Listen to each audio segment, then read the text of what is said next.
Halo teman-teman, kali ini aku akan bagikan resep oseng tempe campur kerang dan kacang panjang. Untuk bahan-bahannya silahkan teman-teman cek di video dan jangan lupa di like dan subscribe. Untuk bahan pertama ini aku ada kacang panjang sudah dibuang ujungnya seperti di video. Bisa teman-teman ikuti juga.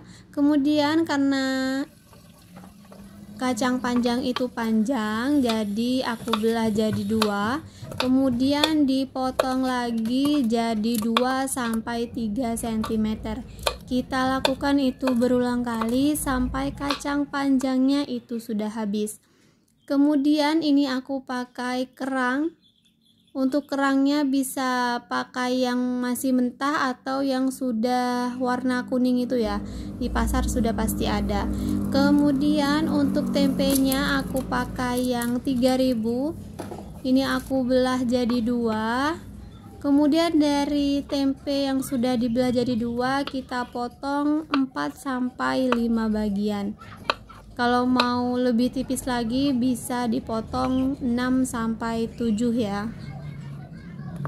Untuk tempenya mau aku potong dadu. Kalau teman-teman suka seperti potongan kacang panjang juga silahkan. Kemudian untuk kemiri yang sudah disangrai aku pakai 2,5 sudah cukup. Kemudian aku juga ada cabai merah, ini ada yang busuk jadi mau aku singkirkan terlebih dahulu. Ini kita potong untuk cabai merahnya. Lalu aku juga tambahin cabai merah kering agar warnanya nanti lebih strong lagi. Tapi jangan takut karena warnanya ini tidak terlalu merah ya, karena aku pakai cabai merah keringnya itu cukup 3 saja. Kemudian untuk bawang putih pakai 4-5 siung, kita cincang kasar saja karena akan di blender. Kemudian ada bawang merah 8-12 ya, ini tergantung dengan besar kecilnya bawang merah yang teman-teman punya. Nah ini aku cincang kasar juga, jadi potongnya tidak sama karena kita memang hanya akan pakai untuk di blender. Nah ini setelah di blender dan sudah ditambahkan air dan minyak. Jangan lupa yang di blender itu bawang merah, bawang putih, cabai merah kering, cabai merah besar, dan kemiri ya. Nah ini kita aduk agar bagian bawahnya tidak gosong. Kita aduk terlebih dahulu ya teman-teman. Kemudian jika bumbu sudah mendidih bisa ditambahkan geprekan serai 2 batang, lengkuas 5 cm. Ini aku pakai 5 cm karena tidak terlalu besar. Jadi silahkan disesuaikan dengan lengkuas yang teman-teman punya. Nah ini yang bumbunya sudah mulai menyusut bagian air, baru bisa kita tambahkan kerangnya. Kita oseng dulu kerangnya sampai semua kerang terbumbui. Lalu sekitar 7 menit bisa ditambahkan tempe dan ditambahkan air sisa di blender ya. Jadi agar bumbunya tetap terpakai, jadi tidak hilang di dalam blender. Kemudian tambahkan setengah bola gula merah atau bisa pakai gula aren tapi jangan terlalu banyak.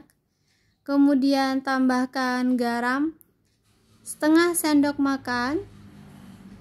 Kita aduk lagi.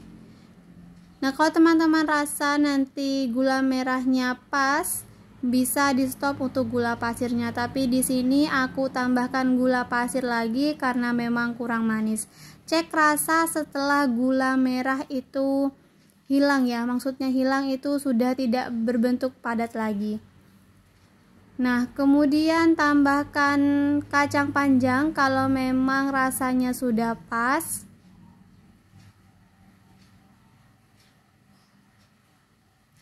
Kalau teman-teman lebih suka warna kuning bisa ditambahkan kunyit, tapi kunyitnya aku stop ya. Nah ini oseng tempe kerang kita sudah masak dan siap dimakan pakai nasi hangat. Ini sangat nikmat. Selamat mencoba teman-teman. Assalamualaikum. Halo teman-teman, assalamualaikum. Selamat datang di channel YouTube Masak Bareng Ontima. Sebelum itu, jangan lupa subscribe dan tekan lonceng berbunyi agar tidak ketinggalan resep lainnya. Kali ini aku akan bagikan resep kuah bakso seblak. Untuk bahan-bahannya silakan dipersiapkan. Nah, bahan pertama aku potong kecil-kecil cabai merah besar, tapi ini aku pakai yang ukurannya kecil, jadi ini aku pakai 5. Jika teman-teman ada yang besar, cukup pakai 2 sampai 3 cabai saja. Kemudian untuk cabai rawitnya aku cuman pakai 3 buah karena ini pedasnya pas, tapi jika teman-teman ingin tambah juga silahkan. Kemudian tambahkan bawang merah 5 yang ukuran besar dan bawang putih 3 sampai 4 siung. Silahkan semuanya dicincang kasar terlebih dahulu untuk bawang merah dan bawang putihnya. Kalau mau diiris tipis juga tidak masalah. Kemudian siapa yang tidak tahu bahan utama kita dalam pembuatan kuah seblak ini, yaitu kencur. Ini adalah bahan wajib yang harus ada. Nah, semua bahan yang sudah kita potong tadi silahkan di blender dicampur dengan air dan minyak. Jadi pas kita masak itu tidak perlu menambahkan minyak lagi. Nah, ini sudah aku masukkan ke dalam wajan dan ditambahkan air agar sisa bahan makanan yang ada di blender itu juga ikut kemasak. Jadi tidak ada bahan makanan atau bahan bumbu yang terbuang. Masukkan 3 helai daun jeruk. Jangan lupa sebelum dimasukkan dicuci bersih dan dipotong agar baunya lebih keluar lagi. Nah, jika bumbunya sudah menyusut seperti ini dan sudah tanak, silakan masukkan sedikit demi sedikit air. Ini sesuaikan dengan porsi yang teman-teman mau. Di sini biasanya kalau kuah seblak itu pasti dicampur dengan telur, tapi untuk video kali ini aku tanpa telur ya, jadi aku skip terlebih dahulu. Kalau teman-teman mau silakan pecahkan satu telur dan dimasukkan ke dalam kuah. Nah, barusan aku juga sudah masukkan pentol. Jangan lupa tambahkan 1/4 sendok makan garam. Dan kalau mau tambahkan kaldu ayam. Di sini aku pakai kaldu ayam agar kuahnya lebih gurih lagi. Kalau dirasa kurang asin bisa ditambahkan garam atau bisa ditambahkan micinnya. Sambil kita menunggu air kuah baksonya mendidih, ini aku udah rendam soun selama 5 sampai 10 menit dan sudah lunak. Kita masukkan ke dalam mangkok terlebih dahulu. Atau kalau mau pakai mie kuning tidak masalah, atau mau dicampur antara mie kuning dan soun. Jangan lupa kita pakai 1 buah jeruk purut. Jeruk purut itu jeruk yang kecil ya, ukurannya kecil. Nah, ini kita peras terlebih dahulu. Kalau bisa bijinya itu dibuang ya, agar nanti kuahnya tidak pahit. Tapi karena di sini aku langsung makan, jadi pahitnya tidak berasa. Tapi kalau lama-lama direndam, bijinya juga bakal pahit ya. Jadi untuk antisipasi silahkan dibuang terlebih dahulu untuk biji-bijinya. Nah, ini makanan kita, kuah bakso seblak sudah jadi. Bisa teman-teman masak sekarang, bahan-bahannya sangat sederhana, aku pastikan ada semua. Terima kasih teman-teman, assalamualaikum. Halo teman-teman, assalamualaikum. Selamat datang di channel YouTube Masak Bareng Ontima.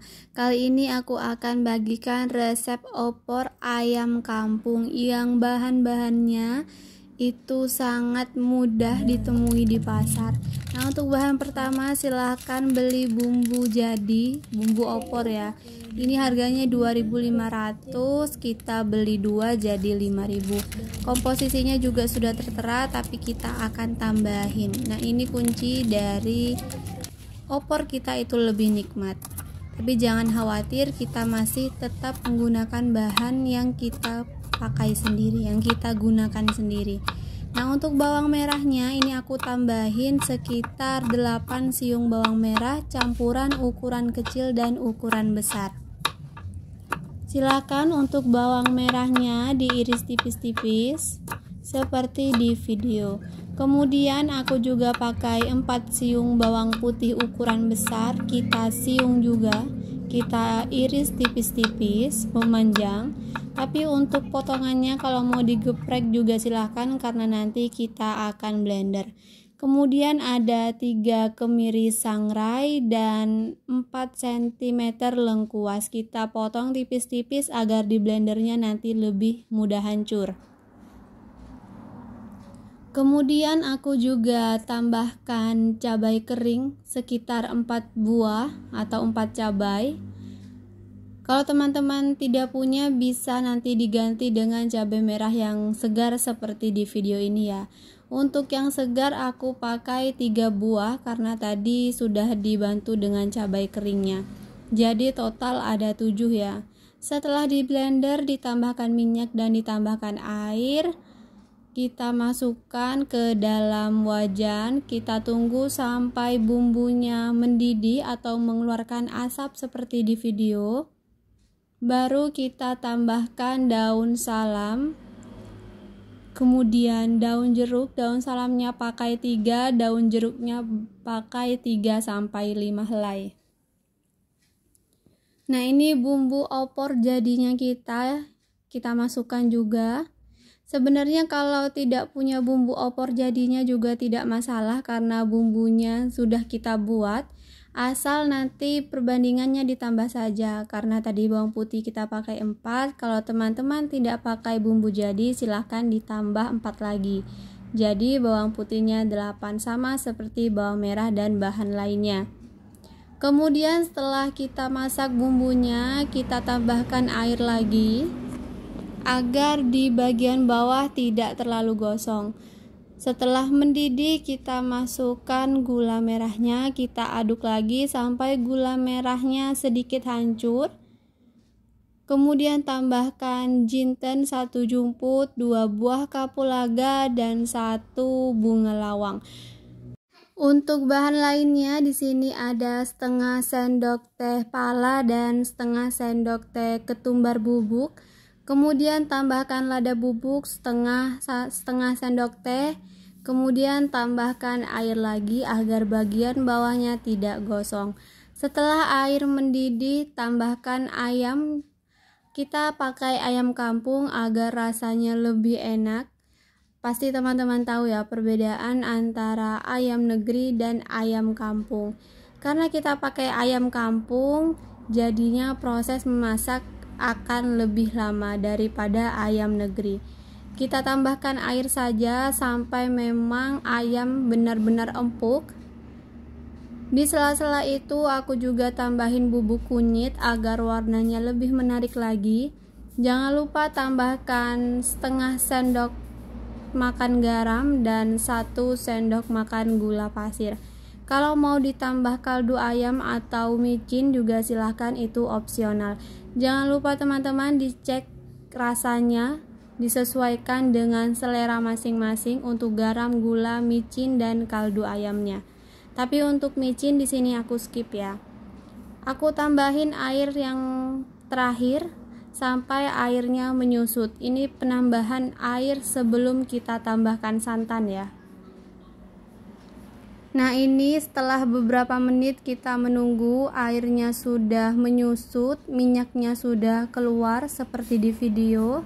Ini waktunya kita masukkan santan. Nah, ini aku masukin santan dari freezer ya, jadi teksturnya seperti kasar.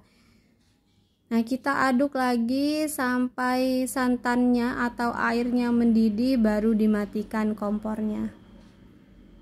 Nah, opor ayam kampung kita sudah selesai. Ini sudah jangan diragukan lagi, rasanya sudah pasti enak, bumbunya sangat kental, aromanya sangat harum. Terima kasih teman-teman, kita ketemu di video selanjutnya. Assalamualaikum.